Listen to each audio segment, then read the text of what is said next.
What's up, everybody? Welcome to another episode of All Out War. I'm Turner, and I'm in the studio with Rosie. What's up, Rosie?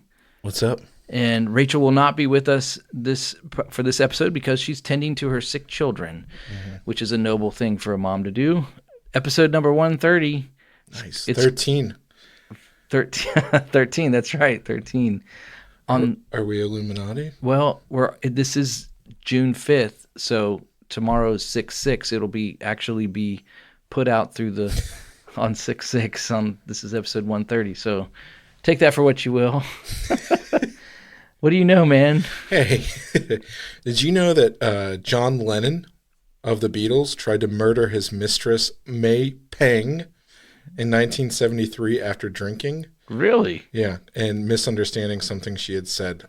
So hold on, his mistress. It was his mistress, not. Yeah. So he was already married to Yoko, and he was having an affair. I think it's safe to say that John Lennon had a type. Her name was Meng Fei. May Pang. May Pang. Yeah. Oh, yeah. He had a type. Yoko Ono, May Pang. He liked the Asian girls. Yeah. Okay. Yeah. The only reason he didn't kill her was because he was restrained by another person. So he was going to kill her. Oh, wow. Yeah. Dude, that's interesting. I didn't know that about old John Lennon. Yeah. What about the song that he wrote, though, about like the peace and all that stuff? Oh, yeah, it's because he's big gay. Yeah, I guess so. All right. Hey, episode 130. I need to give a warning. We want to talk about mud floods. We do get to mud floods. It's sandwiched in the middle of a bunch of stuff, but it was pretty early on. It is, yeah. But still, I'm just, go. Our guest today, we go all over the place, and so just buckle your seatbelt and enjoy the ride. That's what I'm going to say. So sit back, grab a coffee, and enjoy.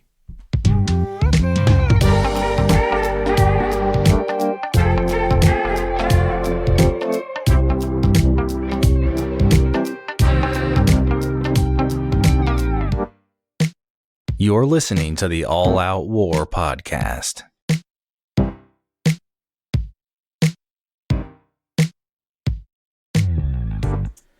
Well, hello, everybody. We got a great guest tonight. It's our old friend, John Brisson from We've Read the Documents. You can find him on YouTube. You can find him on Twitter. We'll put the links in all of our show notes as well. He really doesn't need an introduction because... I was going to say, the guest that needs no introduction for us. John, I think you've been with us the most of any of our guests. I think you hold the top spot. Makes you feel good. It makes you feel good. I feel honored. So. Well, we're completely honored. And, we were talking before we started recording this, and you said something, man, that really blessed my heart. You were like, man, I just love you guys. And we feel the same way. Yes. Like, we count you as a great brother in the Lord, and I'm grateful for what you do.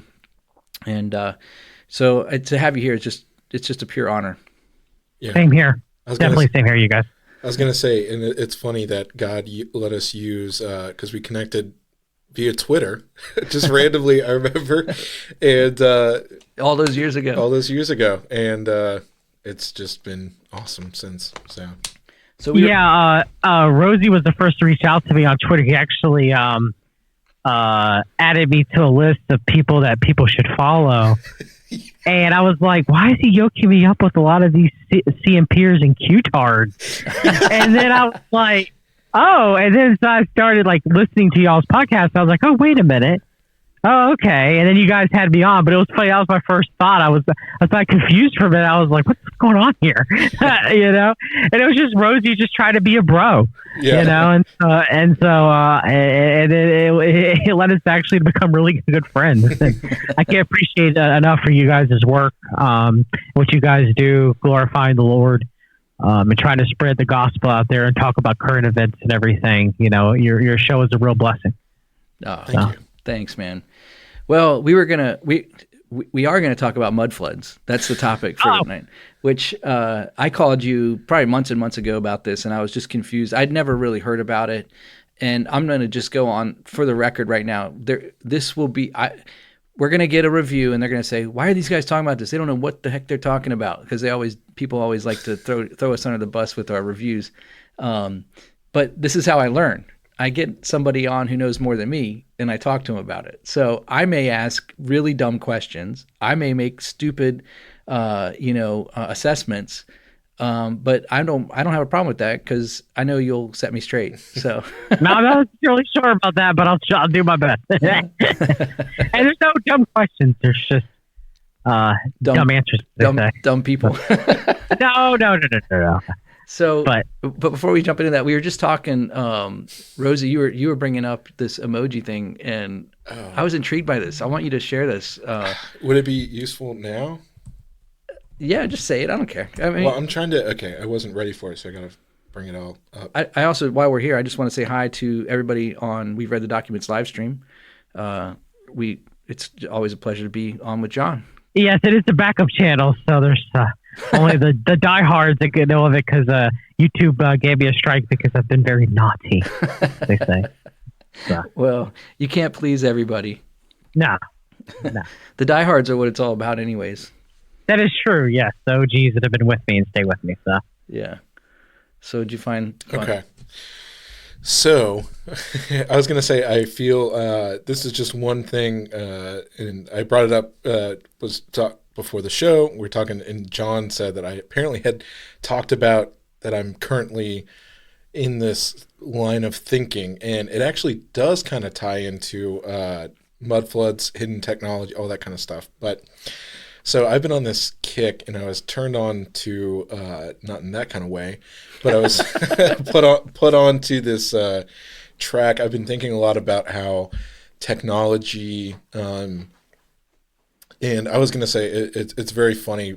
I've always said, I have a master's in computer science. I'm a computer science guy, and I also hate technology so much. Well, hey, if it makes you feel any better, Rosie, I was originally going to school to be a computer science major back in 2004, right? And had a full paid scholarship to the University of Charlotte to study computer programming.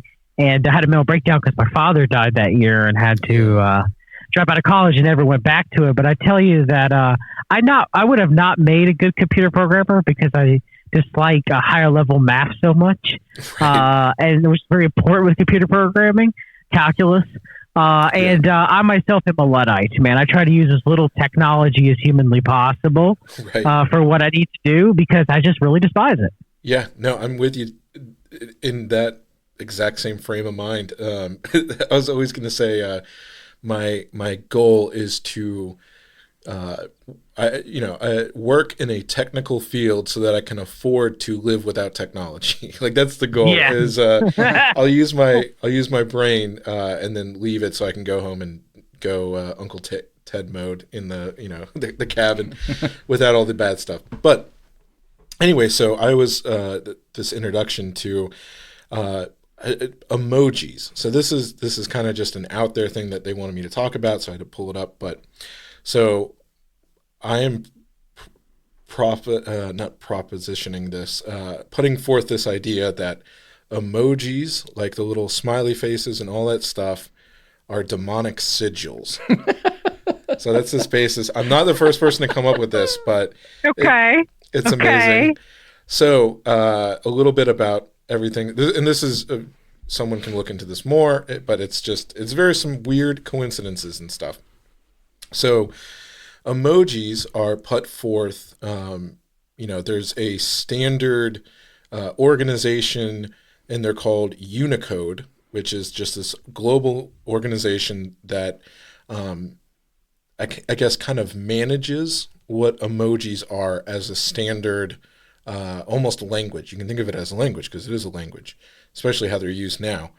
And so Unicode is the guiding organization that maintains standards, and they also introduce new emojis. So one of the things, like, think of it like font. Like there's different styles of font. You have Comic Sans, you have different font styles, but they all are the same English language, for characters. So if you can think of Unicode, they're the ones that put out the original language, and then other tech companies like Facebook or Google, Apple, iOS, their emojis look slightly different than Android's emojis, and then Facebook Messengers, emojis look different from all the others, and they all kind of have their own flavors. But Unicode is the company or the organization that puts forth the original ones. And so if you look on Unicode's website, they have levels of membership of people who basically are these tech companies. So like at the highest level, there's Adobe, Amazon, Apple, Google, Meta, Salesforce, Microsoft, Netflix.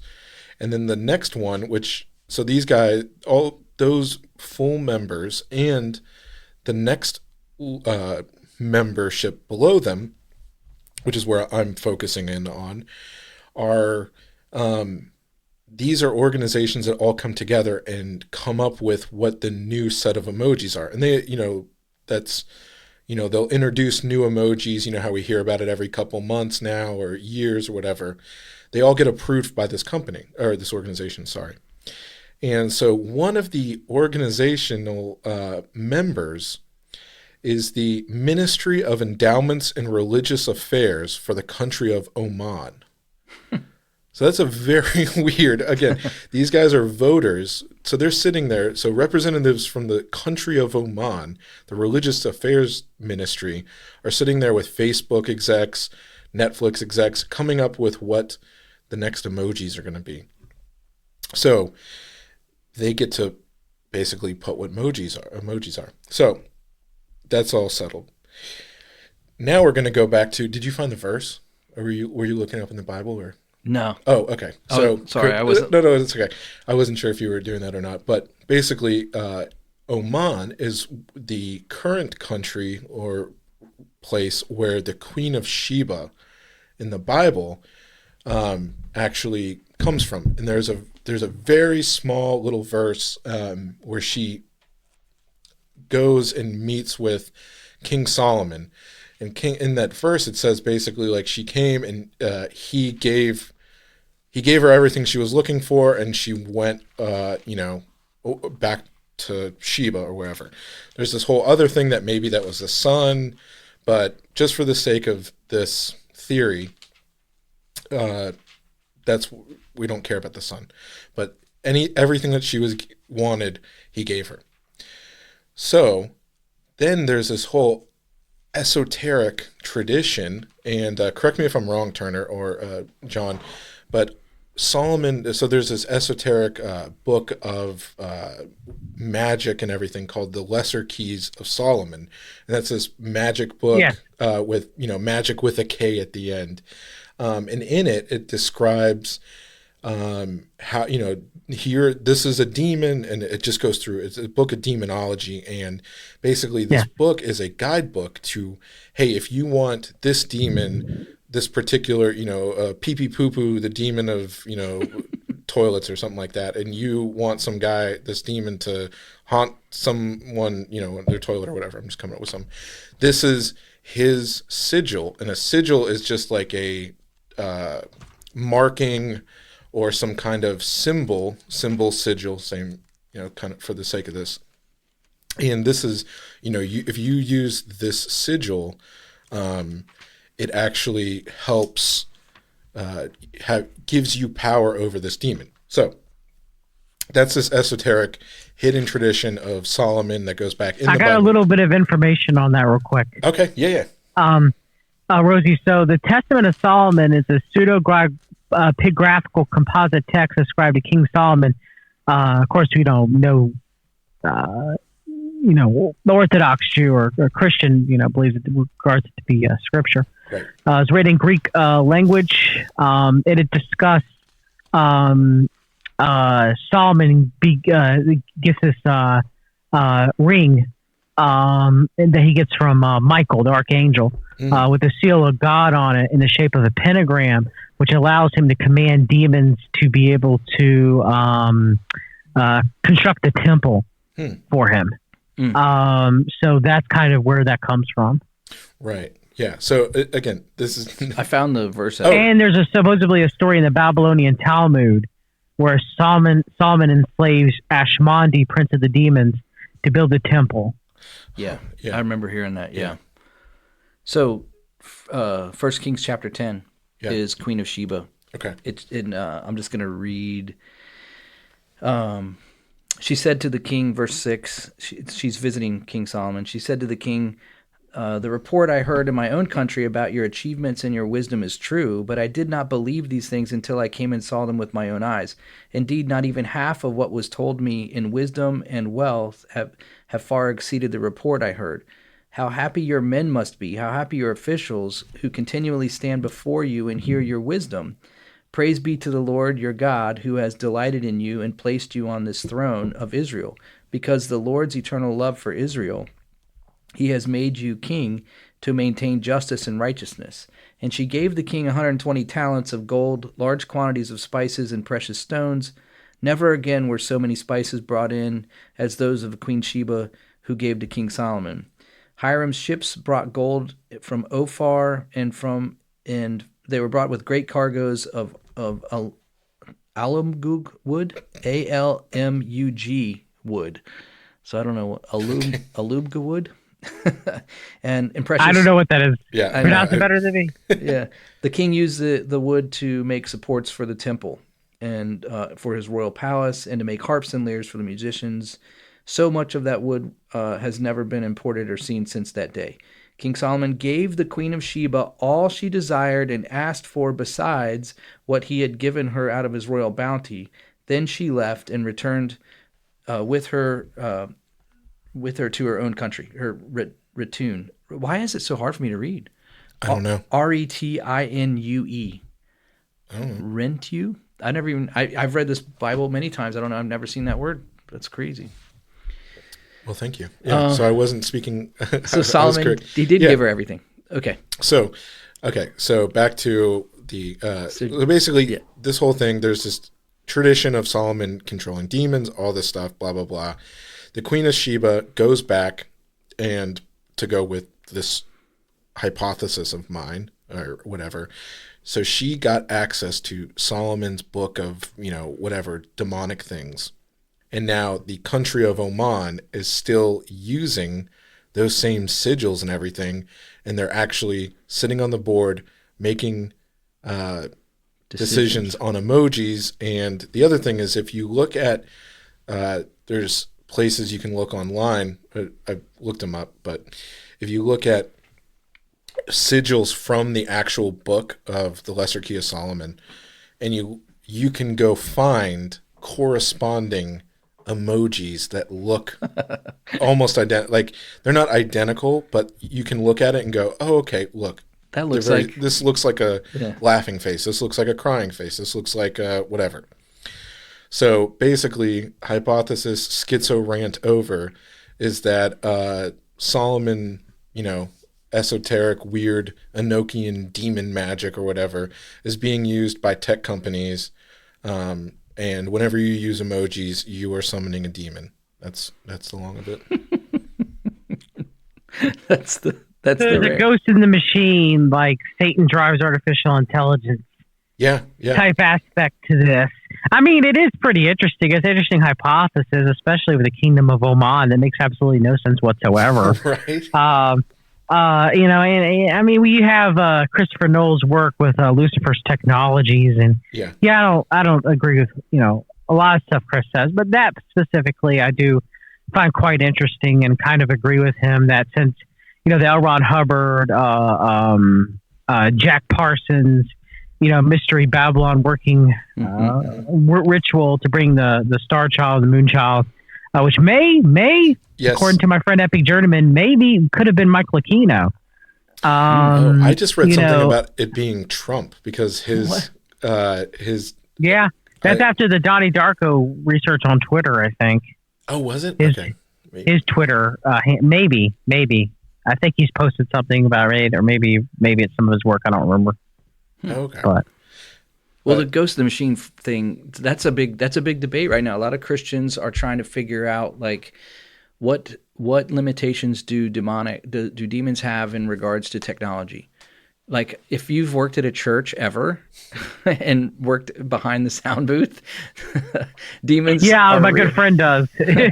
Things happen all the time, right? Right. It happens on this podcast. We've had things just flake out weird. And for no reason. It would work perfect for 75 episodes, and then all of a sudden, boom! It just out of the random.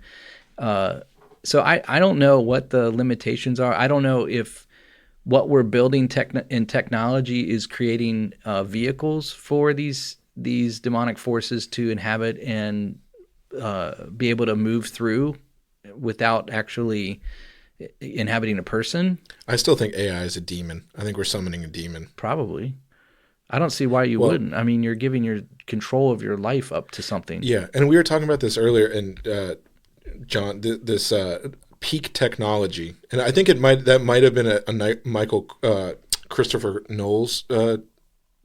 I can't remember if it was from him that like I stole that. Yeah, quote. he's discussed at peak technology that we've gotten the highest that we can.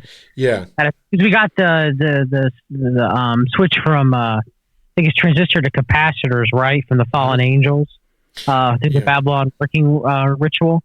So we've reached as far as we could possibly go with that.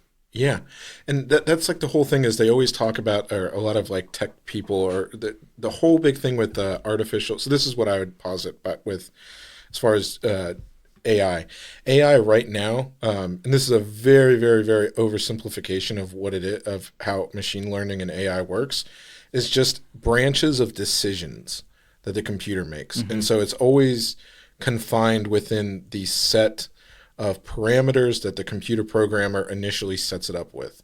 And so it's always going to be, it can evolve within this box, but it's always within the box of what it's set out to be so far.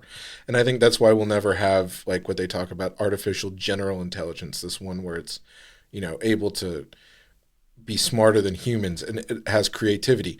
So I was going to say, I think the only way, if we ever see artificial general intelligence, I think that's a demon. I think this other AI, which is just so you're a soft AI believer, not a strong AI believer.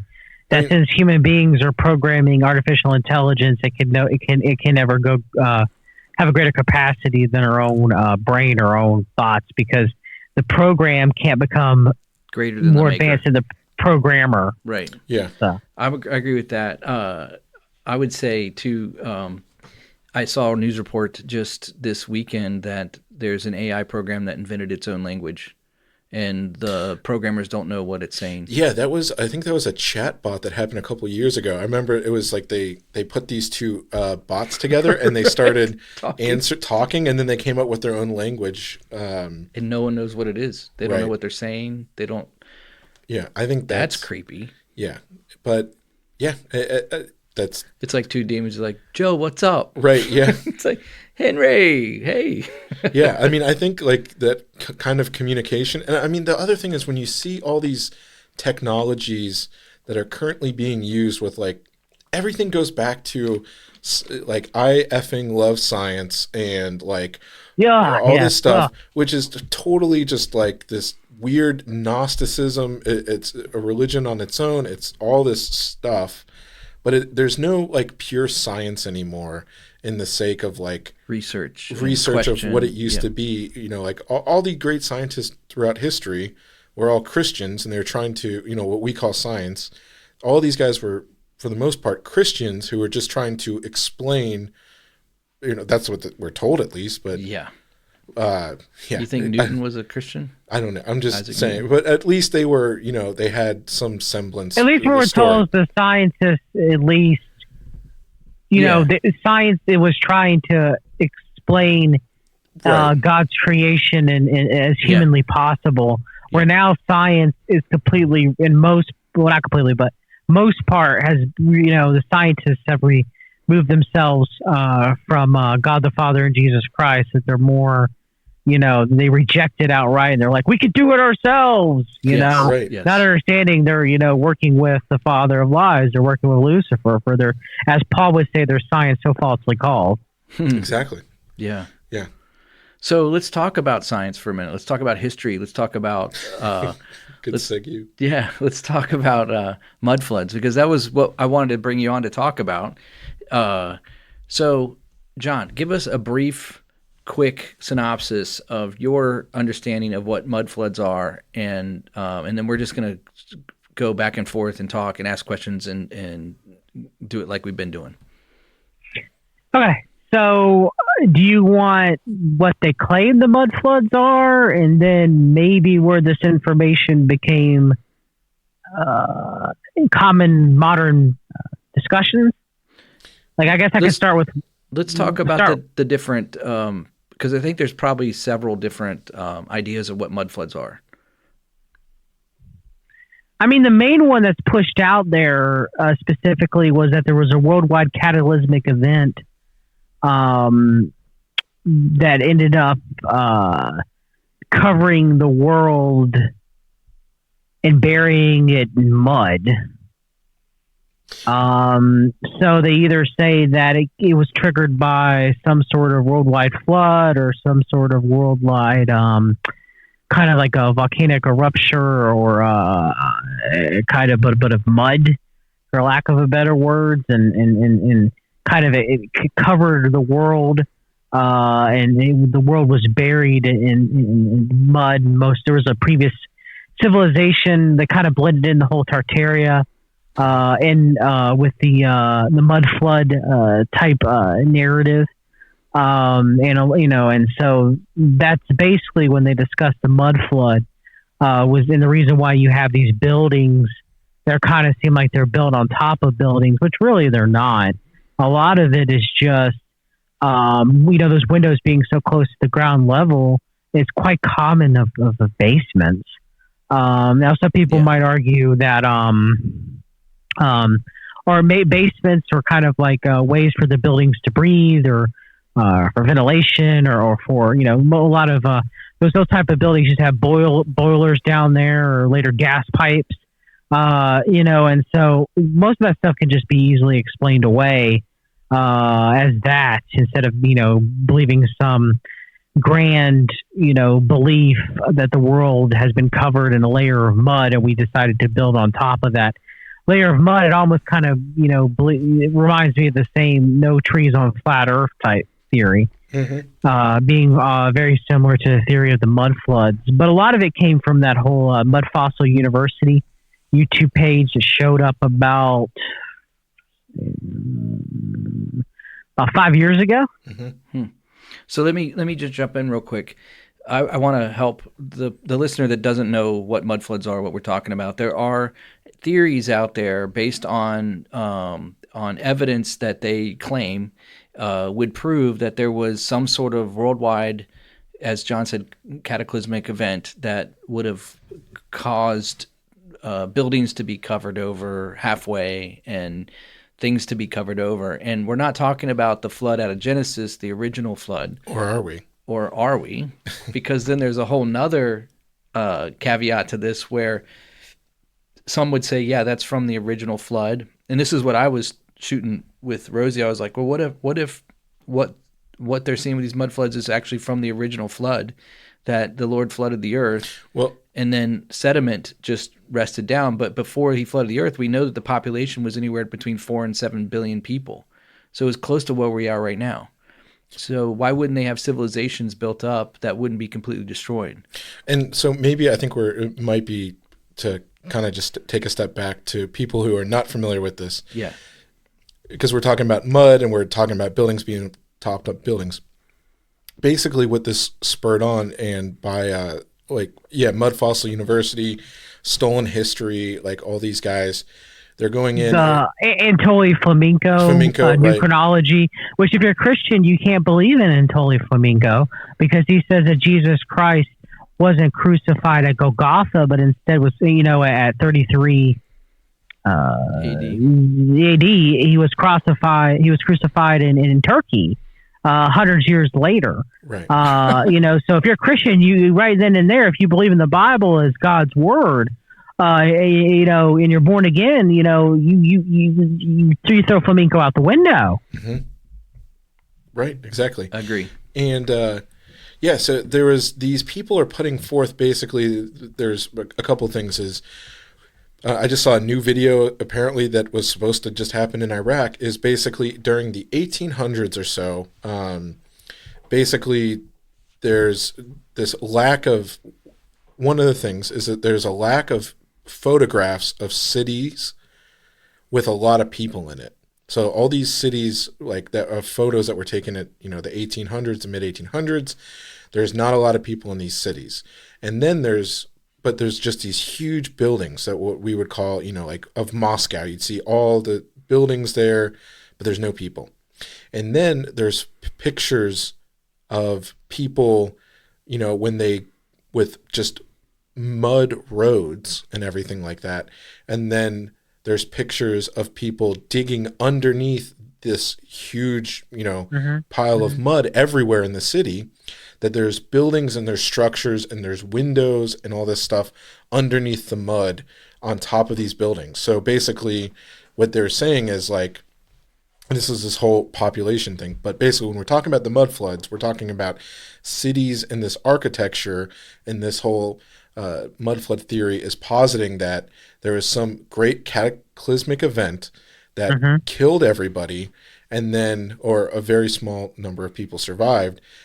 Now there's sediment and feet worth of mud that covered up everything, and now these new people in the 1800s re-inhabiting these cities, and the buildings have remained through the flood, and now we're rediscovering them. And that's why they claim that there's all these ways that the buildings were made that we can't make them. We can't replicate some stuff that they used to use, and we don't know how. Well, there's two different narratives with that, Rosie. Oh, perfect, yeah. I didn't mean to cut you off, but this part of that is okay. So you have, so it's choose your own ancient belief system, right, okay, which is very Gnostic, very subjective truth or subjective realism. So the first is if you're a Christian, you have the Catholic beliefs of Tartaria, of mudflood, in that it's Tartaria was once an advanced civilization where there was no sin because it was the millennial kingdom. Oh, okay. Never heard that. So, all right. So if you go on Twitter and you start searching for Christians and Catholics and Tartary and everything, then you'll start getting, or even on YouTube, and they'll say, let me see if I can find it on YouTube so I can show it to you guys into the chat. I'll put it in the thing, but they'll kind of push like this Catholic Tartarian, like millennial kingdom aspect, because Tartary, all Tartaria was, or and the reason why we're talking about Tartaria with mud floods is because they say that that's what the ancient civilization is. They kind of added these two, kind of like these two alternative history conspiracies, lack of a better term. They kind of like lumped them together in most aspects. And so, there's even a book on Amazon, called The Heaven Bearers, The Great Reset of 1834 and the Mud Floods. So you have now the Great Reset, right? And they talk about right here the synopsis of the book, and I'll explain what I'm talking about is it's 1834. The sky suddenly turns dark and snow begins to fall down. The Tartarians are scared. They never experienced snow before and wonder what is happening. The sand begins to lift up from the ground and rain falls down. Like a flood, it mixes with the sand. A wave of mud covers the entire earth, leaving more than half of all life forms dead. In the meantime, a race of beings have taken over what is left of the great empire of Tartaria and murder all who oppose them. So this is like a fiction book, obviously, but it's someone building off of that mythos.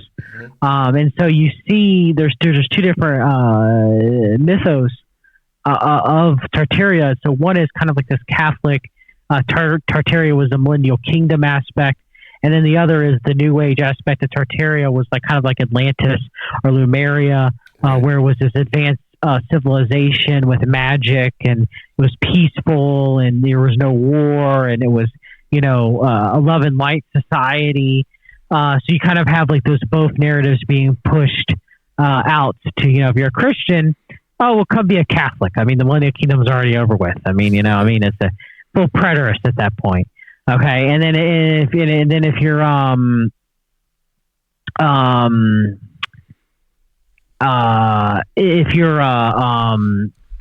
New Ager into Theosophy, then it was this advanced civilization with advanced technology and cures for every disease, as Alex Jones would put it. talking about what the QAnon operation is supposed to give us. As much deception as that is, it's just a retelling of the same thing. It's Satan's lies, So that's what they try to push with the two narratives of Tartary, and then all Tartaria, the kingdom of Tartaria was Europeans, Romans, for lack of a better word, in their maps, they were just listing Asia as the kingdom of Tartary or Tartaria. Now, they could have called the if there were a kingdom of Tartary or greater Tartary, if it did exist, I'm not saying it's some sort of like major like advanced civilization country or whatever. Like, I don't believe that at all. But some people will say that it had to deal with the Huns, for example. Mm-hmm. And also maybe that's where we get the word tartar sauce. Right. And so Charles Burley also mentioned in my chat too. Turin, before Tartaria was named, Tartaria was called Turin. So Turin is older than Tartaria. So even then, so that's what they were, and so just like the Native Americans were called Indians, right, by the Europeans. When you find these old maps and you find the kingdom of Tartaria, I guess you would see in the maps too the kingdom of Turin. That's just what it was. Now, whether or not was an actual society of people who considered themselves Tartarian or Tartary, again, a lot of this seemed to be weaponized. And me and S90 did a previous show discussing this. During the 2006 campaign with Donald Trump, it seemed that's when the Tartarian narrative seemed to really take a foothold, that people were discussing it. And it seemed like it was being pushed during that time period when I tried to trace back when it started to become popular. It was pushed on forums like Godlike Productions around that time. And it seemed to go along with the narrative that Trump was a time traveler, and that there were advanced civilizations and advanced technology, and that Trump was working with you had Trump's uncle who had gotten the Nikola Tesla documents, Fred Trump. I think it was John Trump, not Fred Trump, and so they kind of like built onto that, and that's where they ran with the Tartaria narrative. When in reality, though Dugan in of himself doesn't say that he believes in the Tartarian narrative, Alexander Dugan, he was pushing that Tartary narrative. And I'll actually give Russia's version of that in a minute. I have to go look up and find it, but they have their own version of Atlantis, their own version of Lemuria, their own version of Tartaria, or Tartaria, or Tartary. And so, he would say that, well, Tartaria is a myth, even though he was likely one of the people that were pushing it as a chaos magician. But at the same time, they have their own belief of some sort of mythical advanced civilization too. And during that time period, also a CIA document came out saying that USSR, and my friend Wade McCoy was on my channel discussing this when we did a show on Tartaria, where they were trying to make it seem like Russia had destroyed all this technology and all this kingdom of Tartaria that was Muslim, that was Arabic. And so that information was released around the same time to kind of weaponize this idea of Tartaria. So let me get that, and you guys can pontificate or have anything that you guys have to add to that. But well, it's just interesting because the on a current map, that area that would be considered Tartary is really just like, it's sort of like China, Russia, that whole all the way up to Turkey. Yeah, it goes pretty high up north, and so it's like a spot to the west. Yeah, Sorry. Yeah, and so it's a spot on the map that would be modern day Russia, China, Turkey. That whole Afghanistan's kind of in that little bump out there too. So I think that just renaming the maps getting rid of Tartary or calling it Tartary. It makes sense to me that it would just, empires arise and fall and names change. You know what I mean? I mean, just look at Eastern Bloc nations, how many times they've changed after the fall of Russia, And I will say that there is this interesting thing. I don't know if you want to touch on this or not too. There's this interesting connection too with World's Fairs, with all of this stuff with mud floods and they've talked about having advanced technology and everything at the World's Fairs and stuff, and you also have the orphan trains full of orphan kids, which my friend Wade McCoy, he adopts children, and he's like he was a foster home, and he talked about it. He really dig into the articles. There weren't that many kids that were fostered that were sent on orphan trains. It seems to be more of because of the wars that were going on and famine and stuff, the reason why the orphan trains existed. But they try to lump in that as well, that, there was all these, even though Tartary's advanced civilization was destroyed, all these kids were the only people that survived, right? So you have all these orphans, and they got to be sent off to like all these different cities. It doesn't, like most things that Satan makes a kind of like a shoddy narrative to, like, none of it makes any sense. I mean, when I didn't believe in Tartaria when I was a Gnostic, but still, when I had the spirit of Python instead of the Holy Spirit, you start believing anything that's subjective of what someone says, right? Because you start believing that, it's completely in subjective truth, that there is no objective truth, and which is a lie. I mean, Satan's going to tell you that as the father of lies, right? That there is no objective truth. There's no way that you can know God the Father or Jesus Christ, or how do you know the Bible's true, and stuff. So you start kind of, living in that subjective truth. And it's your own personal truth. And, when someone says something like, hey, do you know about the orphan trains? Or, hey, do you know about the mud floods or Tartaria, this advanced technology?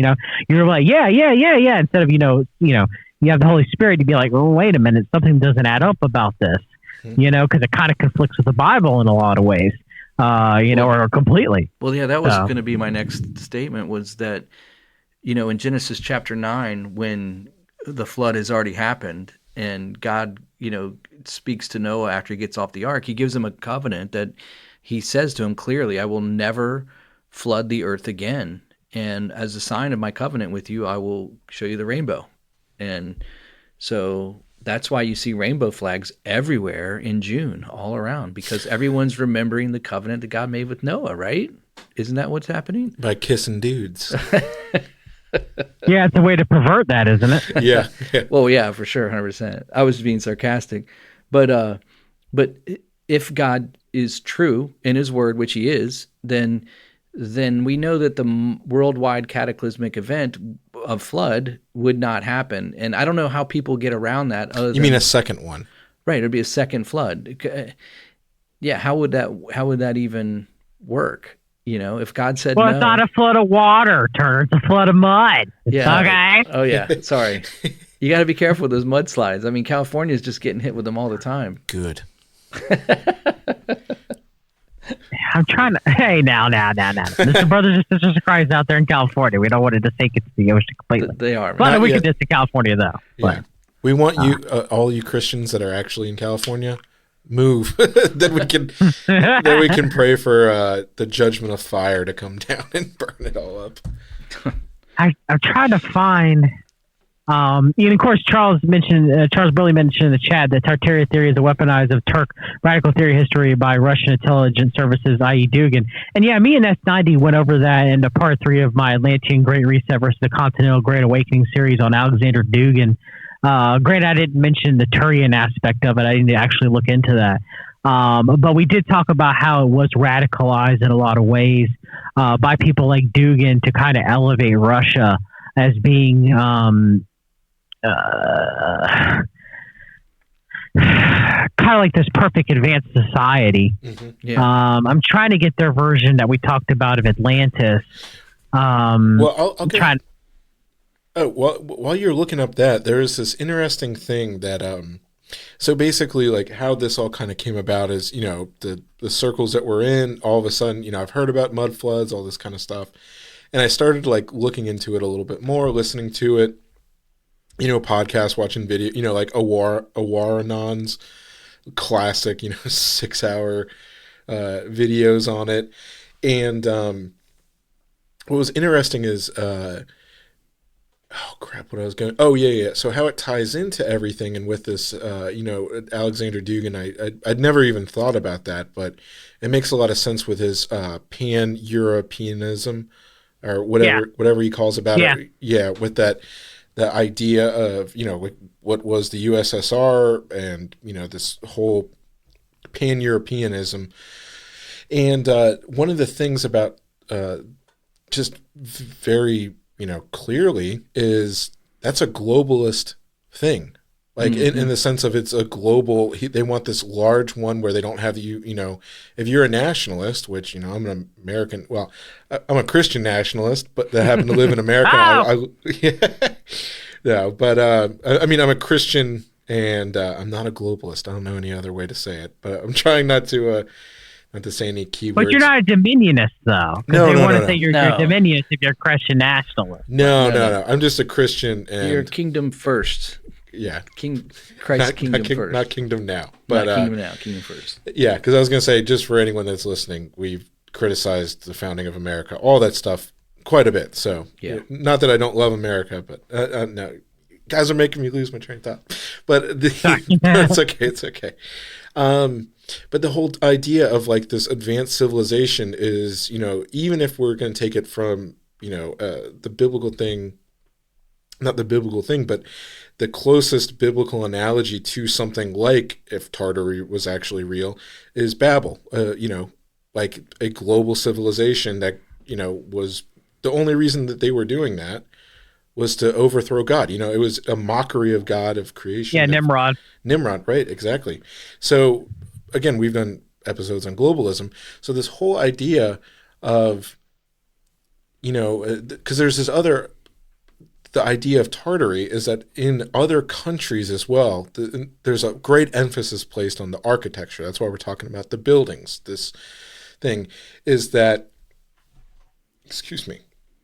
that in random places, like not all in Central Europe or Western Europe, the same architecture is all existing. So that's this other idea of this Tartarian architecture that clearly, why is there places in the United States, they'll actually say this, why does the White House look like the way it is? Or the Capitol building, the same architecture that's used everywhere in the globe. This is the story. Everywhere, because it's one civilization that was advanced, and this is how they did their architecture, and that's why it's everywhere else in the world. And so they said the Capitol was like that too? The United States Capitol? Yeah. So they're saying it pre-existed. It's like it was not built by when they're saying it pre-existed the United States. It's Roman architecture. We discovered it, is what they're saying. Well, they say the same thing about the Mormon church in Salt Lake City. Right, which was obviously built in like the 70s or something like that. The 70s? Well, they said we built. If you believe in the mud flood aspect, they found it and built on top of it. The Mormons did. Oh, yeah, but that's I just got to with the Capitol thing though, man. We know for sure that it was built by immigrants. Irish immigrants came over and were largely responsible for the United States Capitol. Well, we don't have any pictures of it being built, so this was what the argument is. So again, we do of the monument though, and you can see the Capitol in the background. The Washington Monument. Well, I'm just saying that's what this whole thing is, and so again, yeah, I know. But I'm like John. Let me just finish my point that I'm trying to get at. Then you guys can hop back in. Yeah, is so that the whole point of Tartaria, and if you're someone that takes pride in your country, there's this other globalist whole bent to all of Tartaria, is that it was this once great powerful nation that ruled over everything. Everything came from this one place. They had a one world government. Everything's good. And now it is degraded to the point now of like, we have our own individual nations. So that's this whole other aspect of it that gets kind of glossed over, is that the pride of Irish American immigrants is, you would say, well, no, those are Tartarians. It wasn't, the Irish weren't good at, this, or, all these people that, Americans, we shouldn't have any pride in the building whatever, the French should have no pride in building the Eiffel Tower because it wasn't them. It wasn't the French people. It wasn't Americans that built this. It wasn't Germans who built that. So that's this whole aspect. It's Now that you guys can it's go that ahead. underlying globalist agenda. Yes. That's being threaded into it. Right. So I just picked something up off of Wikipedia. It says the theory about Great Tataria first appeared in Russia, with aspects appearing in Antole Flamenco's New Chronology, and then popularized by the racial occult history of Nikolai Levashov in Russian pseudoscience. Known in its nationalism, Tartaria is present in the real name for Russia, which is maliciously ignored by the West. Russian Geographical Society has debunked the theory as an extremist fantasy, using the opportunity to share numerous maps of Tartary in its collection. Since 2016, conspiracy theories about the supposed lost empire of Tartaria have gained popularity in English-speaking parts of the internet. Mm-hmm. So that's probably... So you have Russians pushing. It's a Russian... Yeah, I mean... You have Lavashov. I remember about Lavashov. He was an occultist, if I remember correctly. So he was an occultist, and then Flamenco. Well, Flamenco is a Russian. And then you have Dugan. So you have Flamenco, Dugan, and Lavashov.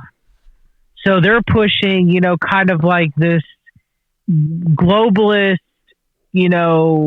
peaceful, high technology society through Tartaria, when they already have one that they believe it's called Open Soki Kingdom. The Open Soki Kingdom, which is supposed to actually mean the Kingdom of Japan and Russia, is a mythical kingdom in Russian folklore envisioned by Russian peasants as lying at the edge of a flat earth. Here it's believed the peasants lived happy lives undisturbed by the state or the gentry under a white czar who ruled truly and justly. Such paradise places were also known under the names of the Golden Land, the Land of Chud. So you heard that right, Chud buds. And Belovadai.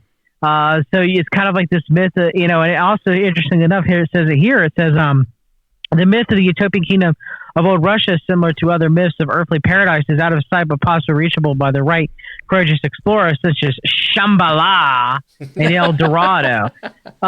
Then you have old believers, which the old believers are kind of like the old people within the Russian Orthodox Church, where Dugan claims that he's an old believer, but in reality he's just a Satanist, he's a Crowleyite, so they have their own, and of course see also Hyperborea, which is the Aryan, which was Greek, but it later become the Aryan belief of kind of like their northern utopian kingdom that the Nazis would glom onto. So they have all these. It's just the same lie that's been pushed by Lucifer, by Satan since the dawn of time, and so it's just quite sad that people still fall for it today, but this flavor is being pushed by Russia. It's being pushed by Russian chaos magician warlocks. Like Dugan and Levashov. I can confirm Levashov was an occult. It says, according to his Wikipedia, that he's a Russian occultist and psychic healer. And he had a book that was banned in Russia because it was extremely anti-Semitic. So there's that too. So Levashov, I'm pretty sure there's connections between him and Dugan. Give me a minute. Let me see if I can find them. Oh, I'm sure. But I mean, he died in 2005, I think. Was it? I'm sorry, 2012. So he didn't live long. He was born in 61. And he died. So he died when he was 40s. I guess. Wow. 2012, from 61 to 2012. He died in his 50s. Yeah. 50s. Ironically, he was a psychic healer but he couldn't heal Oh, himself. very much like was it Rasputin? Supposedly the same way. Right. Well, And they call Alexander Dugin the modern day Rasputin. I was just about to say that. Yeah. Putin's Rasputin. I heard. Yeah, that's Dugin. Yeah.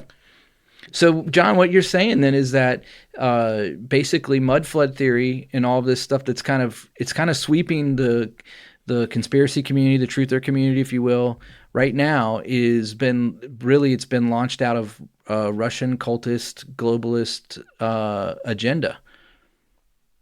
Yeah, seems about right. Yeah, to destabilize, to keep people away from the truth of Jesus Christ and God the Father, to make them continue to believe any subjective things that they may hear. Yeah. The kind of poison the well, as they say. I mean, I will say that, I myself, I don't believe in a flat earth, but I will say that there have been many instances where people researching flat earth has led them to Jesus and to God.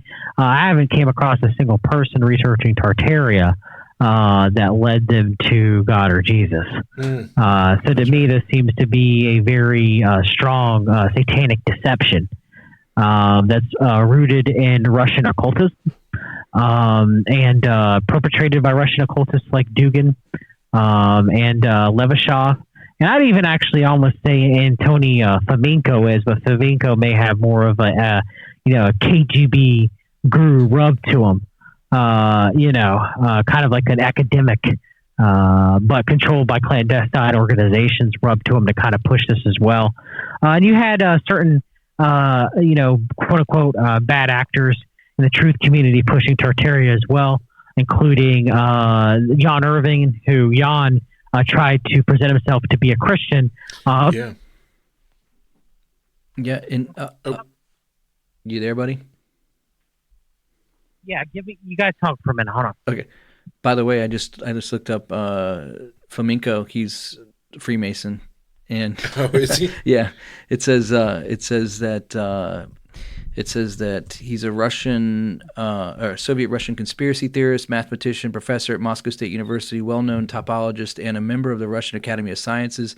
He is the author of a pseudoscientific theory known as New Chronology, based on the works of Russian Soviet writer and Freemason Nikolai Alexandrovich Morozov. He is also a member of the Russian Academy of Natural Sciences.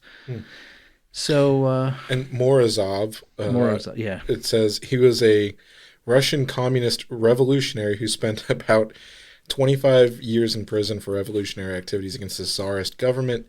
He was also an academic, publishing works in various fields. But yeah, so that's interesting that this communist guy. There you go, right back to it. I don't know anything. Yeah. Sorry, you guys. I have a cat in my shed, and I saw a cat outside, and so I guess the cat outside rammed my shed or something, and it scared me because I was like, oh no, it's someone, someone tried to silence me. This is it. Finally, is it live on air? It's but no, but yeah, I mean, Gnostic Media, of course, Jan Irving ended up changing it to Logos Media, but Jan's allegedly a Mormon. Which it very much seems like that was the case. And he was one of the biggest people to push this Tartaria narrative. Or Tartar, he actually did a show with a guy whose name is Robert Rowe, he was part of this he was allegedly part of this Mormon offshoot called the Knights of the Crystal Blade. And he was actually arrested. We don't know if the conviction actually happened or not, where he was arrested for being part of this Mormon pedophile ring, where these Mormons were passing off their their daughters to be impregnated by other Mormons. And so Jan Irving had this guy on, and his topic was Tartary in Israel. And then Jan, to my knowledge, publicly never disparaged Robert Rowe, or never went against him or anything. And he hasn't been convicted that we know of yet. So it's all in the court system. It's alleged that he did these things. But yeah, that's just interesting that John was one of the biggest people who pushed flamenco's new chronology to truthers and Tartary to truthers, but yet he was a so-called professed Christian. It turned out that Jan was likely a Mormon. So there's that aspect of it. And then, of course, you have people like Max Egan, who's a major New Ager, also pushing Tartary as well, and shows like the Richie Allen Show. So, yeah, I mean, Tartary was pushed out there by people who were not Christian. And there were many Christians like my friend Jesse Spots who saw through the Tartarian deception the moment he heard it. Nice. So it doesn't line up with, the Word of God. For Christians, we believe the Bible is the Word of God, right? That's right. So it just doesn't line up with it. It just doesn't. The new chronology, which is it's a series of books written by Fomenko. Fomenko, I think is his name. It basically it just says this. It says that it argues that events of antiquity generally attributed to civilizations of the Roman Empire, the ancient Greece, and the ancient Egypt actually occurred during the Middle Ages, more than 1,000 years later. And they have a picture of it looks like it's a 7-series book set, and on the first one, it's a picture of Jesus on a stained glass window. So it's literally telling you right away it's coming after. History's fiction, and Jesus is on the cover. What do you think they're going to say about that? What do you think they're going to point to? Yeah.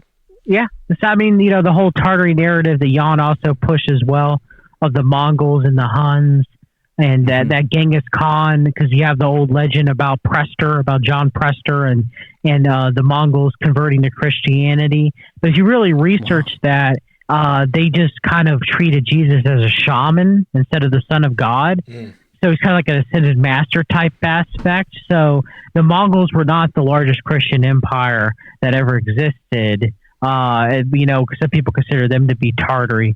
That's just silly. Correct. Yeah.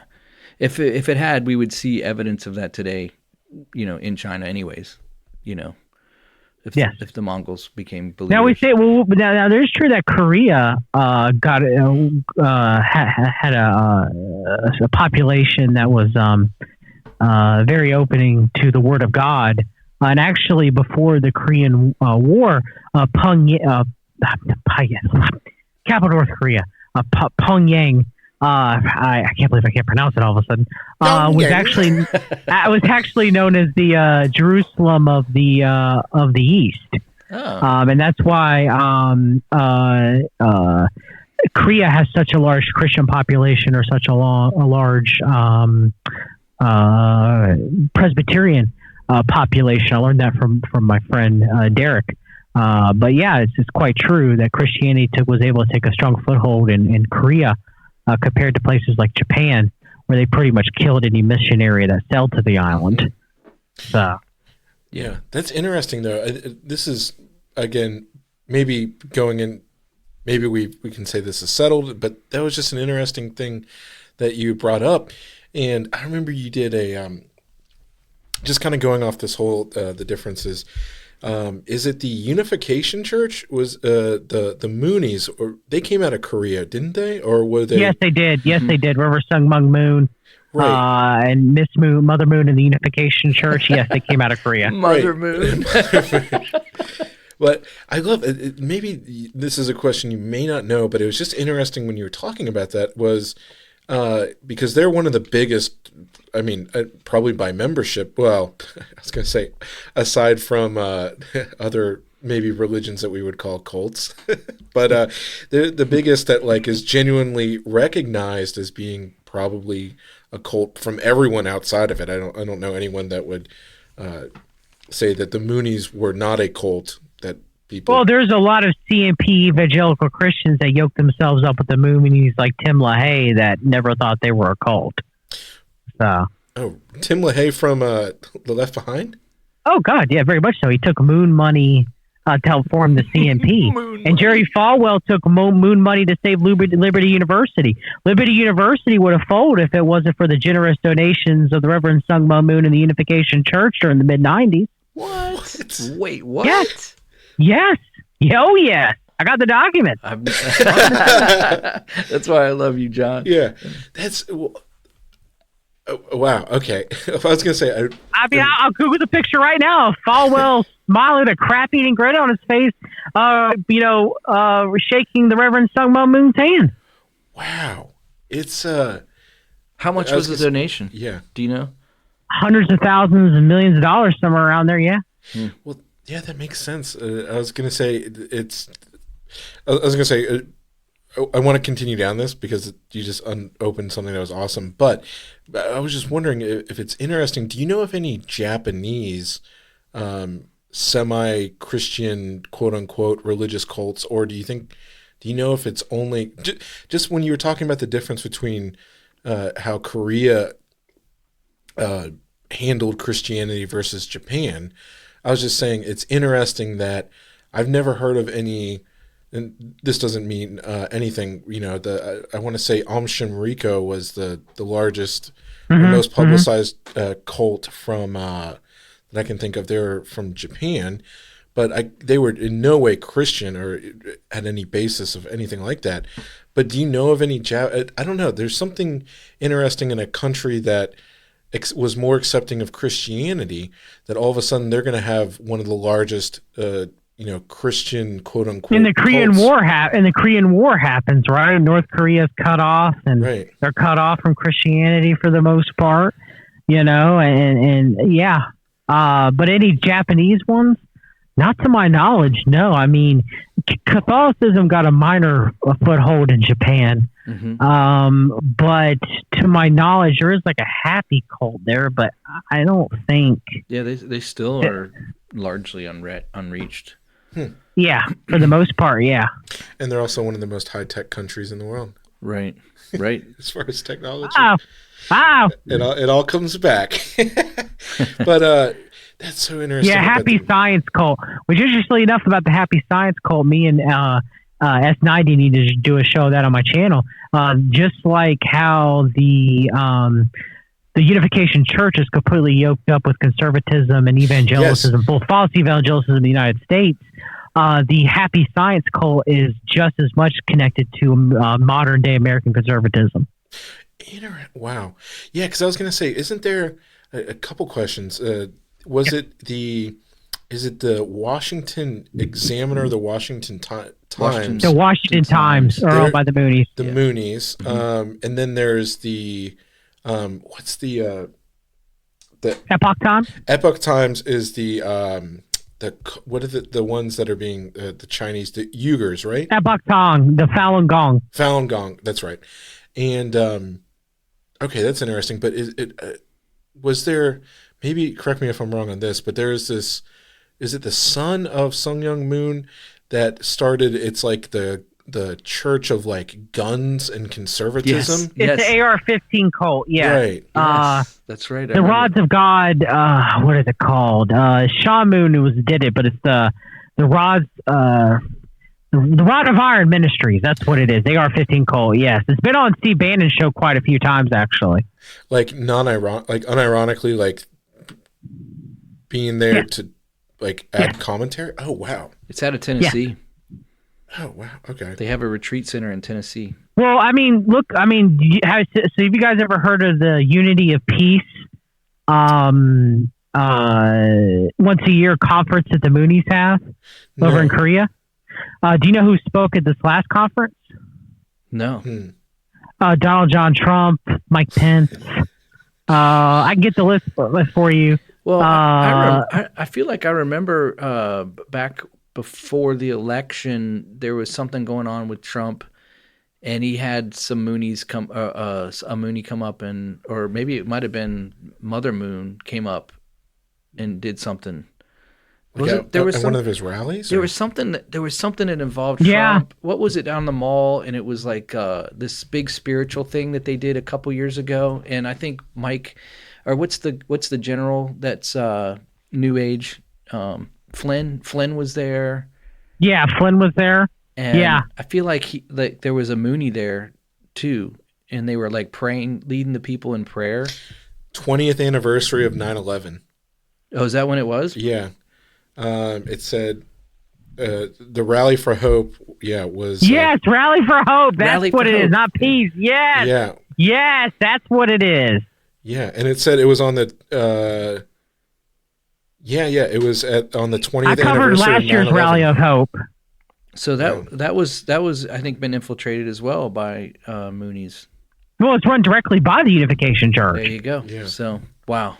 So I covered it on my channel. Like, you literally had Trump up there, literally, because it's one actually my most popular streams, and we read the documents, because I said Trump at the helm of the New World Order of Love and Light. He's literally like giving a speech praising the Unification Church and all the work that they've done. So is Pence too. Pence is an evangelical Christian. Yeah. Okay. So why is he praising all the work of Reverend Sung Myung Moon and Mother Moon when the Reverend Sung Myung Moon said Jesus felt his mission on the cross when he died, and that he was the Messiah and that he fulfilled Christ's mission? Sung Myung Moon said that he was the guy that was fulfilling it. Yes, that is correct. Yeah. Wow. Dude. So all right, we were talking about mud floods. We're done with that. We're done with the mud. All right, so just keep going. Just keep going. And guess who also spoke of the Rally of Hope? Good old Paula White. She's spoken there many times, actually. Yeah. Well, she's like Trump's personal prophetess or something like that. That is correct. Yeah. Yeah. So she's married to the guy from Journey. Yeah. A lot of people don't know and she doesn't care that he masturbates to pornography. Whoa. She said that. She stated that. Oh, okay. I don't know who asked, but it's like, how do you get to that question? I don't. It's just weird. She stated it before, and it's like, oh, okay. Like, look, she is a false prophetess. She is not a believer. She's name it, claim it. She's like the prosperity gospel. Don't stop believing, though. She's NAR, Apostolic Reformation. NAR, yeah. But you guys should actually listen to the coverage I did on the Unification Church and the whole Rally for Hope, because if you listen to the Prime Minister of Japan, Shinzo Abe speak, he sounds exactly like a Q-tard. Huh. Exactly. That's the Prime Minister of Japan. So addressing the Moonies. Let's just take 1,000-foot view of all this for just a second. Just what's behind? I know what's behind it. Like, it's ultimately Satan, but is the goal just to cripple the left or the right side of politics in such a way that the true Christian conservatives are completely deceived? Is that ultimately what you think is happening there? I mean, Mother Moon literally calls herself like the Queen of Heaven. Okay, like, you don't get more goddess worship than that. Right. Yeah, right. Like, literally. That's Babylonian. Like, she's on stage calling herself the Queen of Heaven. Man. And so, I call the conservatives the conservatives, right? Because they don't really practice what they preach really at all, right? I mean, look at how, Trump's supporting the LGBTQ+ community and loving them. I mean, they used to sell Make America Great Again pride hats. Yeah. And so, to me, it's just the right, the right side of the world order. I believe it's like two wings, one bird, like an eagle, like a better term, or a hawk or something. But they represent this phony Great Awakening, which is the beast system. You have the beast and the harlot, right? So the harlot's the Great Reset, the old world order, the beast. If we truly are living in the end times, or the birth pains in the end times, and end times is going to happen in our lifetime, then this could be it, because Satan comes as an angel of light, right? He's a deceiver. Right. He doesn't come as like, the red-skinned, hooved, pitchfork. If a believer, saw Satan, we might see through how, rotten he is, right? Obviously, if we looked at him, right, we wouldn't see the angel of light, but like, we'd have that discernment from the Holy Spirit given to us by God the Father and Jesus Christ. The Holy Spirit dwells within us. We're the believers, born again believers of the temple now, so, with discernment, with the Holy Spirit, we would be able to see through it. But then again, I know some Christians can override that through their own hubris and their own arrogancy and still worship, Donald Trump. I don't even know how that works. But this whole Great Awakening aspect, it's false. There is not going to be, there'll be limited revivals as they've always been of believers coming to God and Jesus. kind of like localized events throughout the world.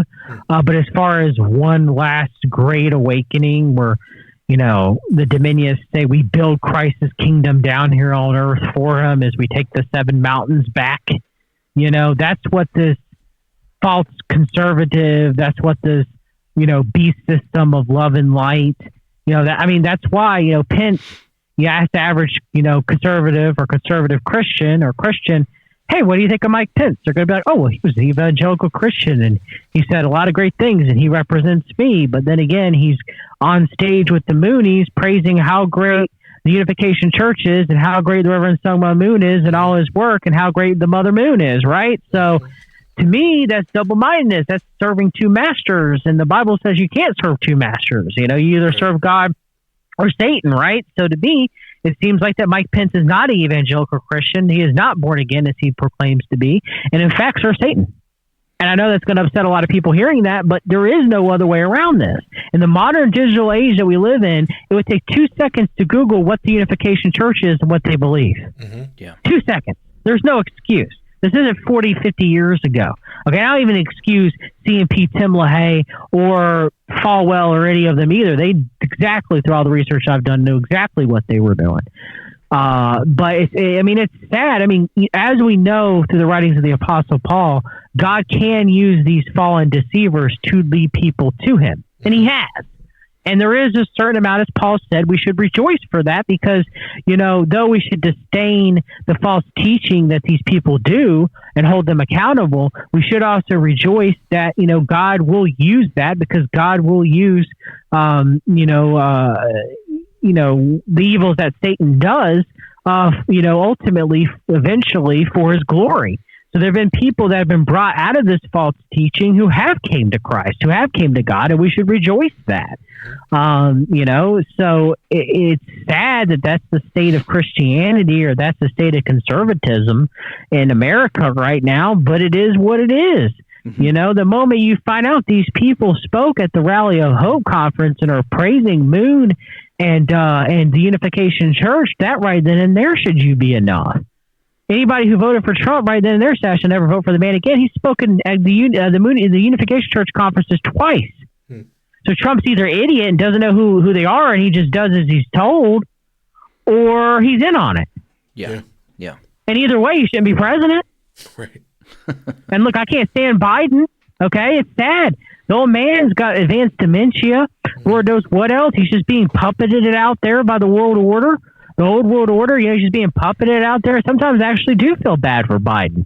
I know he's extremely evil and we're supposed to pray for our enemies, and I do, but if Biden's not there, y'all. Yeah. He's not there and he's not making the decisions. Okay. Now, when he was making the decisions, he made some really evil, awful decisions, especially with the whole biomedical stuff going on and anthrax and stuff back then during the 2000s. Don't get me wrong. Biden is as evil as they come. Joseph Biden is. But I feel a tinge of sadness for him because, they're puppeting him out there for the Great Reset. That's what the Great Reset is for Satan to show the world how evil the old world order is so they can bring in the new world order of love and light and be like, oh, look, all these other people are better. But they're not. So I'm sorry to go on a rant there. It's just infuriates me. Well, I was going to say, since we're going on that, I'm sure just because we haven't had you on for a while and we're going to ask.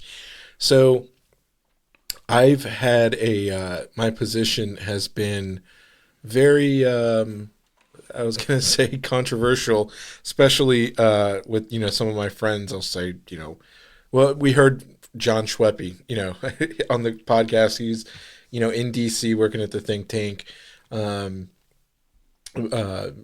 Americans for I can't remember what his name, APP.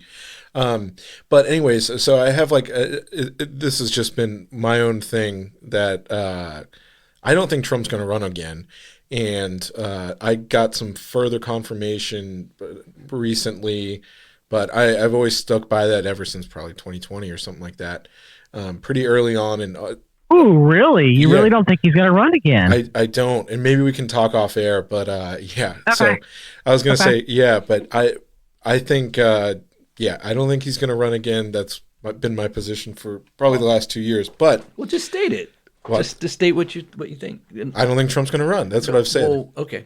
Oh, but I was getting at, what I was trying to get at to ask Yeah. John is, I think DeSantis, I think everyone realizes, if Trump doesn't run, then DeSantis is going to be the front runner, clearly. That's true. Yeah. Or I've also heard this from my friends that say, well, no, I think Trump's going to win, but they're grooming DeSantis, grooming in the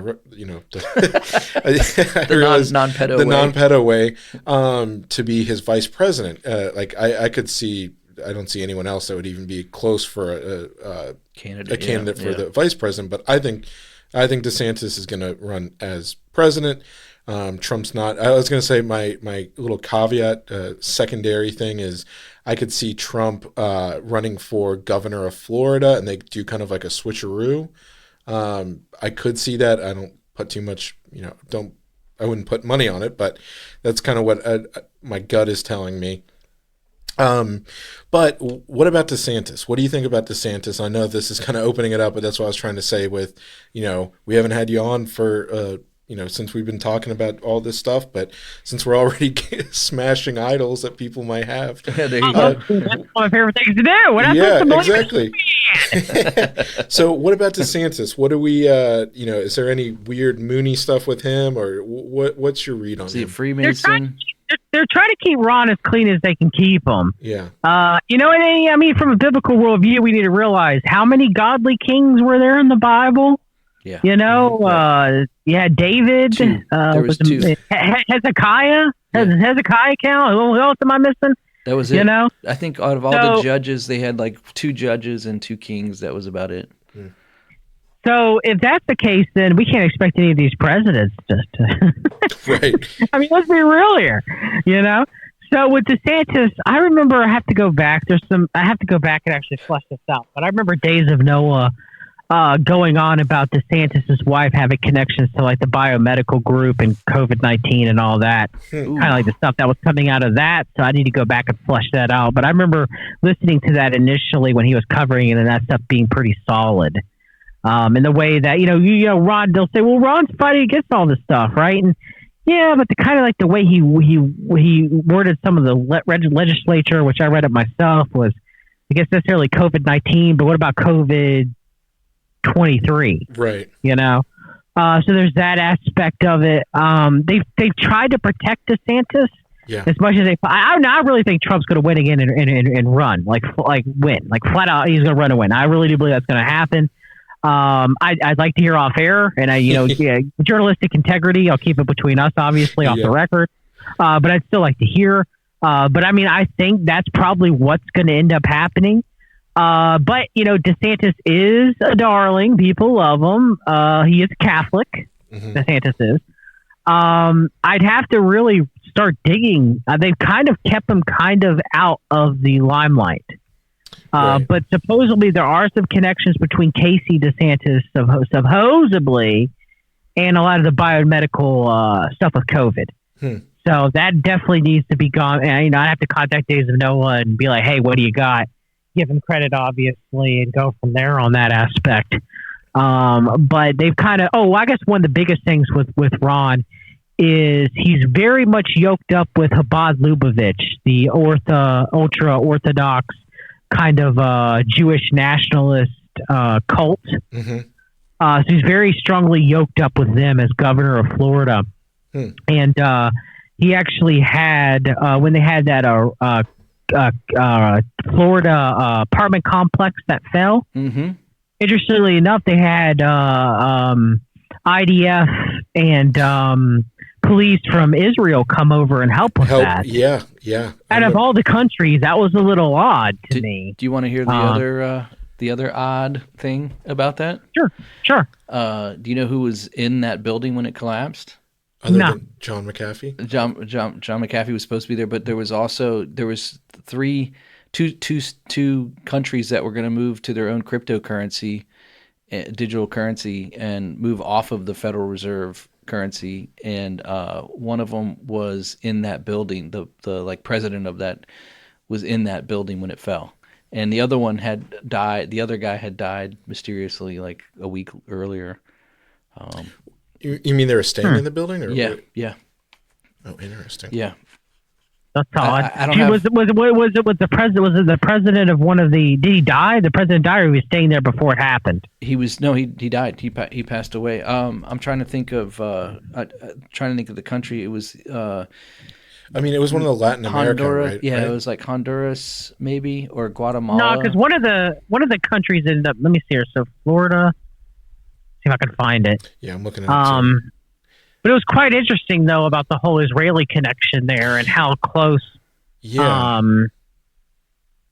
how close DeSantis is to Chabad, which Chabad, they push the Noahide laws and they push very much the Kabbalah and the Talmud, which you guys have covered the Talmud, the Warcast, and the problems with the Talmud and the way that the Talmud discusses our Lord and Savior Jesus Christ. But they also push the Noahide laws, the Noahide laws, and as us as believers, as Christians, they preach that our belief is Jesus Christ is idolatry, because they don't believe in the Godhead, the Trinity, and the punishment of that is beheadment. Yep. Yeah. And of course, that's mentioned in the Book of Revelation about the saints being beheaded, right? Right. So that's a great point. The secondary question that you just brought up, and again, I was going to say just almost as a joke, I don't know what the title of this is going to be because it's definitely not all mudfloods, but you brought up an interesting point, and I have a question. If you know anything about this, because I did was just interesting. I had a family member who kind of, I don't know, maybe 5-6 years ago, they're still caught up in this, but it was, there's this, it's supposedly this Christian Hebrew roots organization. And the one that my family member, I think it's one of the biggest ones. It's like 411 Ministries. I think I've talked to you about it, Turner. It's like 711 Ministries, something that has some name like that. But it's, it's supposedly this Christian grassroots organization. Again, Christian, they're super Christian. Because I know about E511 Ministries, but they're not. That's it. They're E511 that's John Blanchett. They're not Hebrew roots. So Is that not it? Well, there's one. I know what you're talking about. I can't remember. I can't remember what the. But one, I know the Hebrew roots movement is them trying to convert. They're trying to deconvert Christians into Jews. Exactly. That was the whole point I was trying to get at. Is I thought it was something else, but if I thought it was something along those lines, but is that ultra Orthodox? I was wondering if that organization behind that DeSantis is friends with, is there any connection with any of these Christian, deep converting, Hebrew roots organizations? Connections between Chabad, Lubavitch, and kind of like Christian deconstructionism into Judaism through Hebrew roots. I don't really know. I don't think so. I mean, if I looked, it probably would be there. It makes sense for you to ask that question, but at the same time, like they don't really like most Jewish people. They don't like Jews don't really proselytize, right? Yeah. So I mean, I don't. It's interesting enough with Hebrew roots. I mean, I think Hebrew roots is poison fruit. I mean, that's why Paul spent a lot of his ministry, discussing, what's a Jew and what's a Gentile, and that we're Christians. We're not Jews anymore. Right. Because we have our faith in Jesus Christ.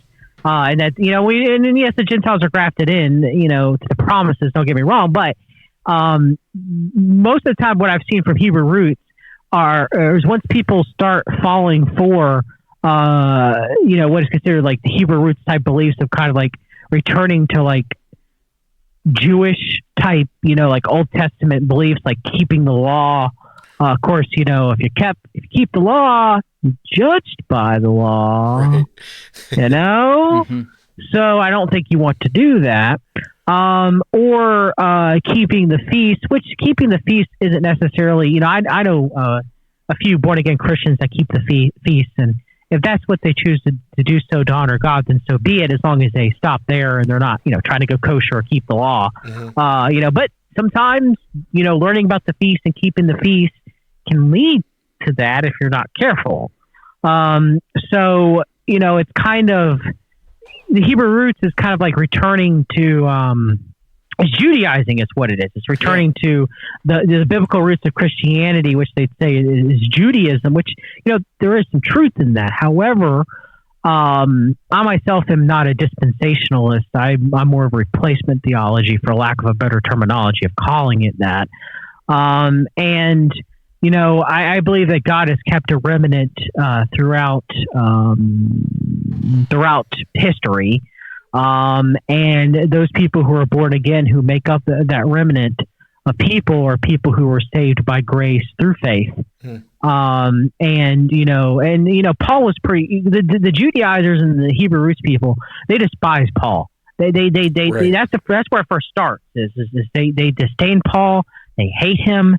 I've done series on it. And eventually they end up despising and hating Jesus. They end up eventually not believing as Jesus being part of the Godhead. Turner, both you and Rosie can attest to how many I am statements that Jesus made. Jesus proclaims that him and God, he is God. The Trinity, Godhead is real. Jesus asserts his divinity. And in the Bible, it's told that we're not to worship angels. The angels are just messengers. They're just like us. But in the Bible, every knee shall bow and every tongue shall confess that Jesus Christ is the Lord of Lords and the King of Kings. So if he wasn't part of the Godhead, then God would not allow us to worship Jesus Christ. Mm-hmm. That's right. That's simply put. Right. So they see. Most Hebrew roots see worshiping Jesus as idolatry, which is very similar to how Chabad Lubavitch looks at us Christians as worshiping Jesus as a form of idolatry. So when people, I believe Hebrew roots is like Satan whispering in people's ears with a poisoned tongue, because it leads you away from Christ in most instances that I've seen, and not to Christ. And they hate Paul. Most of the people that venture down that legalistic, they really embrace that what I call old Judaism. They end up hating Paul, and they call themselves Christians. That first will take the words of Christ, and then they're like, but they ignore anything that Paul wrote. And if you read the book of Galatians, you can't remain in your position of theology with Hebrew roots and agree with Paul. You have to either you have to get rid of him or you have to change your theology. It doesn't work. Right. It doesn't work. Right. But they try, and even the Epistle of Barnabas. Have you guys ever read the first century epistle that they claim was written by Barnabas, the disciple of Paul? Which Barnabas actually might have read the Epistle of Hebrews, written the Epistle of Hebrews, should I say? But you should read it when you get a chance. I do think there's slight error in it, like a lot of the Apocrypha. There's a reason why it's not in the Holy Bible. However, I think a lot of truth can be gleaned from it, very much so to like the writings of the early church, before the Council of Nicaea. And so, in there, it greatly separates, okay, this is what a Jewish person is, and this is what a Christian is. Okay? And so we are different. There were, Jews, the whole moniker of Jews being God's chosen people, I would say it's those who were born in the remnant, who truly believed, who were saved by grace through faith throughout the Bible. They are who are chosen. And so, that is kind of like, the difference of how the Hebrew roots people look at things. Instead of choosing to be just a Christian, someone who trusts faith and trusts God and has faith in Jesus and God and everything. Instead, they're like, oh, well, the Hebrews had to live under the law, right? So do I. Like, they want to return to their, and there's nothing wrong with learning about the quote unquote Jewish roots of our faith, right? There's nothing wrong with that, but we're not supposed to live under the law. Jesus Christ said, what goes into a man's mouth does not defile him. It's what comes out of a man's mouth defiles him. So then right then and there, keeping kosher, you have Peter's vision, right, with the blanket. Right. That's right. In Acts. Yep.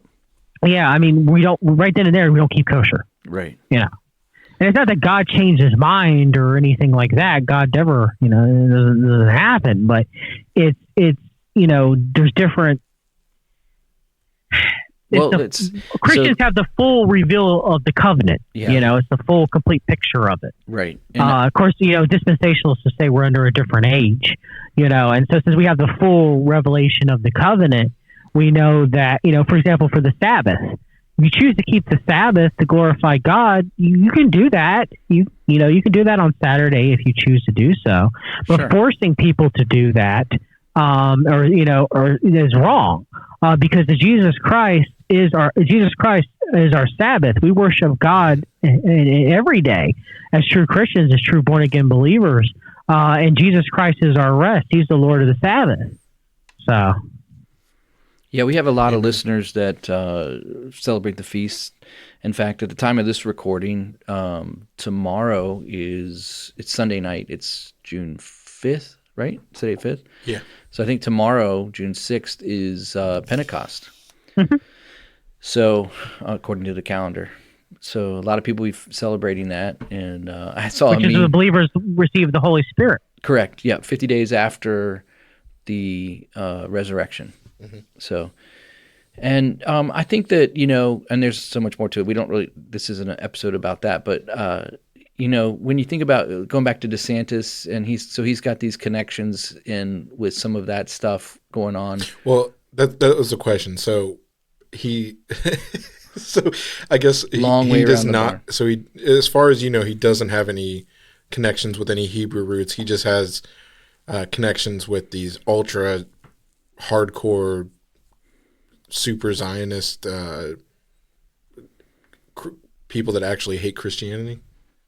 Yes. Okay. Is he a Freemason? I have no idea. He is Catholic, but I have no idea. Is he a Jesuit? Catholics generally aren't free. I don't think so. No. Is he Illuminati? But again, yes. That I could probably safely say yes. I was just thinking about all the other... He graduated from Yale, so he could be Skull and Bones. It's unknown. Yeah. Ooh. Is he a Knight of Malta? I don't know. I don't know that answer just either. Trying to think of all the... I won't cast Is he from the Skopsky Peacocks? Sorry, but I mean, he is Yale, so you have the night. And for Christians, you mentioned Christians that observe the feast. Yeah. By no means am I calling you Hebrew roots. No. Right. You have to hold the feast to honor God and make it legalism at that standpoint is when I would disagree with you. 100%. Or when you look down at Christians that celebrate Easter or celebrate Christmas, and you're like, how dare you celebrate pagan holidays? Right. When you're legalistic like that, think about it this way. What about the Christians in China that have to worship God 11 p.m.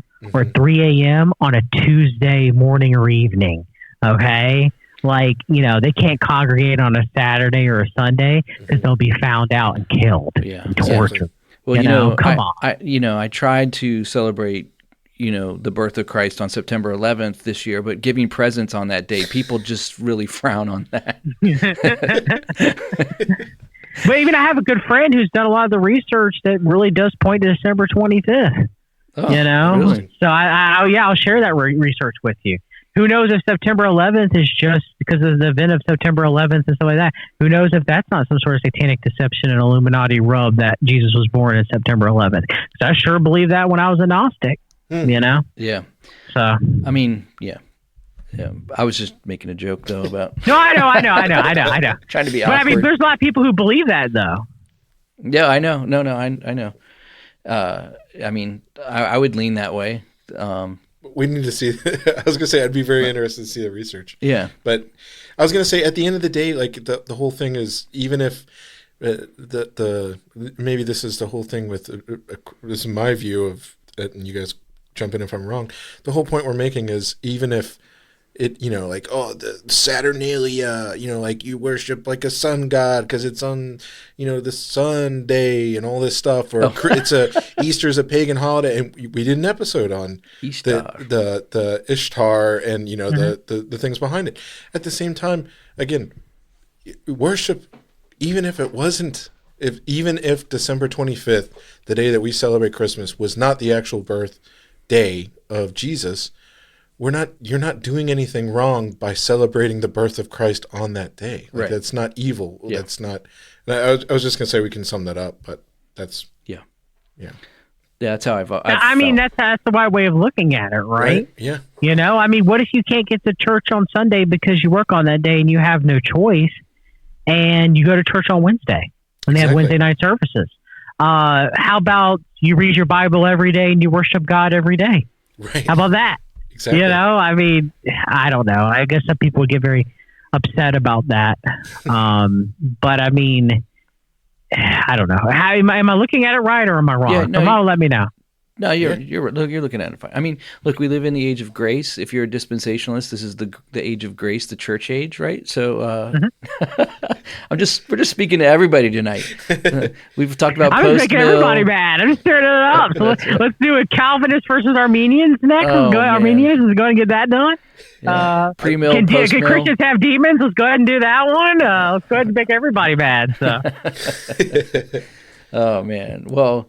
I tell you what, it's we probably do need to wrap this up because it's been going pretty long, and I could keep going. Yeah, we keep going. We got way off topic, but I'm fine with that because what we talked about is really important tonight, and I think these things were, we prayed before we hit record. Say that, and we asked the Lord to be a part of this conversation. So I'm just trusting that somebody needed to hear the fact that mud floods are fake. and since it's June, they're fake and gay. Yeah. Yeah. Yep. We can say that. We can say that in June. It's okay. And that they came from Russian propaganda. That Trump is in bed with Mrs. Moon, and not literally, but well. Yeah. No, well, we don't know that. Maybe. Wow. See, I'll let you guys say that. And DeSantis is a Jesuit. So did I get it right? Alleged Jesuit. We need more research on that. Yeah. He's Catholic, though. He's Catholic. Okay. So we covered it all. Feasts are okay. Just don't become legalist. And don't use emojis.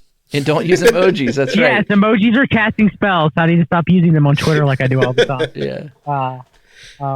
And now everybody hates me. You're going to get more bad Apple Podcasts.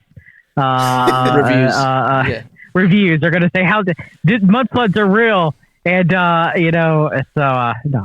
look. I mean, we do have we do have to at least refine ourselves one last thing, I guess, because Satan is the accuser of the brethren, right? Mm-hmm. So I'm not some big ecumenicalist here, but there are many. I believe there's many born again Calvinist brothers and sisters who I disagree with their theology, but I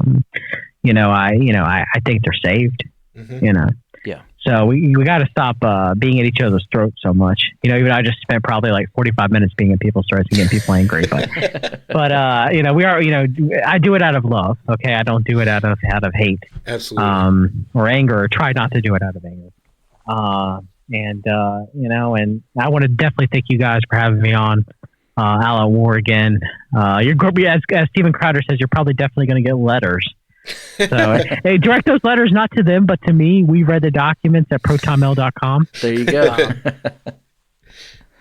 Yeah, we're good. We got thick skin anyways. So, and there's only like 10 people that listen to our podcast. So we're Hey, that is not true.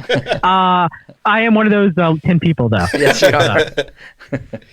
Awesome. Well, John, thanks, man. We really do appreciate you sharing all your insights and wisdom, and geez, man, you start going off sometimes. I'm like, how does he keep track of all this in his brain? Like, I don't know how you do it, man. You must be using Alex Jones's brainwave medicine or whatever that he hops. I'm a computer, so that's the secret. Is I'm a cyborg. Oh, you're an No, that's a joke. That's a joke. Well, make sure, listeners, that you go check out We've Read the Documents on their YouTube while you still can. Follow him on Twitter and find his backups and just give him love and show him all out war love that we have for all of our guests. And we'll have you back on, John. You know, we talk all the time, so there's a million things we could probably keep talking about. Yes, God bless everybody who's listening. Take care. And during these trying times, don't turn to anyone. Just turn to the Lord. Amen. Amen. With that, we will say, catch you next time. See ya. Bye, everybody.